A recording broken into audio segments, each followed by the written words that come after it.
So I have two main challenges at this time of year. First one is leaves. I'm getting a lot of leaf fall from the big tree that sits at the corner of my allotment plot. And in the main, it doesn't really cause any problems because most of my beds are under cover. But there are a few beds that are not under cover and they've just got little seedlings in. They've got little field beans in, they've got little onions in. Just too small really to be covered by leaves at this time of year, and they'll just get completely decimated by slugs and snails, and obviously not get any light either.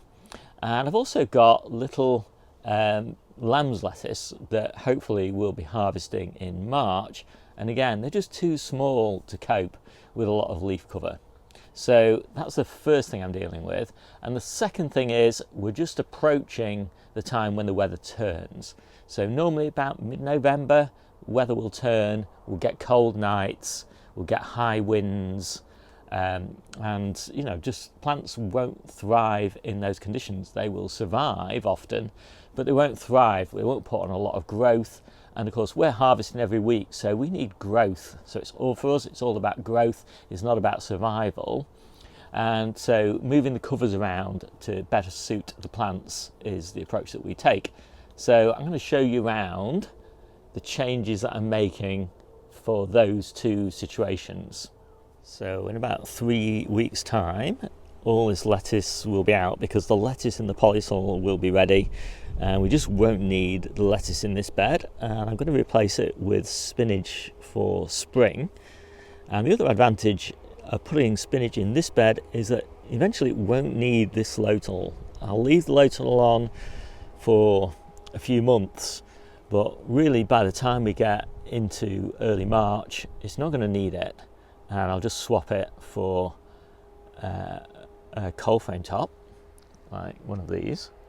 March, when the spinach doesn't need it, this low tunnel top will be absolutely perfect for protecting my overwintered brassicas, so things like my little cauliflowers and little red cabbages and calabrese and things like that. This coal frame top is hiding red pak choi and spinach and loads of salad onions. And I do need the salad onions, but pretty soon I'm not going to need the pak choi and the spinach. All this spinach and all this spinach will be ready. All this pak choi and tatsoi is ready already, and this tatsoi and red pak choi will also be ready pretty soon. I can replant this bed, leaving the salad onions in, with lettuces for March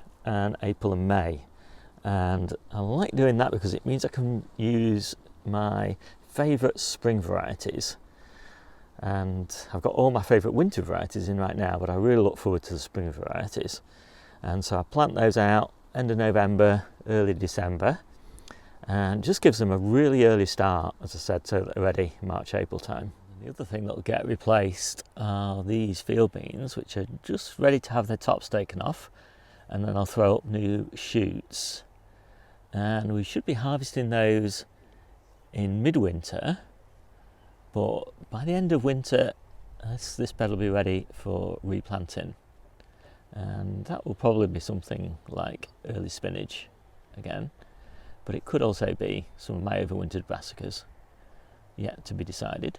So I'm always moving the covers around to suit the crops and the weather conditions, and today we took the netted frame off this kale and chard because right now we don't, this is fine outside, it's not cold enough to cause any problems at all, but a netted cover was on there just because of the pigeons. But right now the pigeons have got so much to eat, I don't think they're going to bother with this little bed here. So I've moved this low cover down here over this bed because of all the leaf drop that's about to happen from that tree. And in here we've got leeks, we've got field beans, and we've got onions. And so I'm just protecting this. By about December time, all this leaf will have dropped. I can take these covers off, I can move them back over that kale and chard, and then that's the time when I do need to start worrying about pigeons. And this bed then will be fine because everything's fully hardy there, so, and there'll be no leaf drop. I've also got this nice little bed of spinach. Should start to be harvesting this in sort of late February, I'm guessing. And I've got another bed that will be planted in a few days, and then that one will be for early spring. But this had a low cover on it, a one like this, and spinach just doesn't need that sort of level of protection, and so just a little cold frame top is perfectly acceptable and will do the job. And so pop that on, and I'm just giving it loads of ventilation as well, because it's still not cold enough that spinach is going to worry about anything. But I will close it up if we get a really hard frost. But down here, where this low cover is now, this was previously just a netted frame, and this has got red pak choi and tatsoi in it, and this will benefit from a bit of cover now. The extra warmth will do it really a load of good, and yeah, and just protection from the wind, really high winds and everything. It'll be pretty good. And then this bed was absolutely covered in leaves, and it's just got these little lamb's lettuce and salad onions in it at the moment, and you can see that they're just way too small to cope with all those leaves.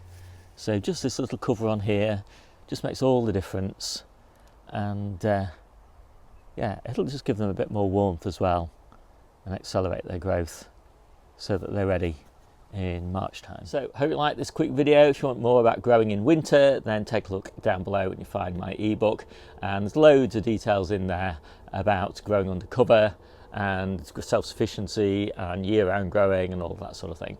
My name's Steve, this is the Seaside Kitchen Garden and Allotment channel, and I'll see you soon.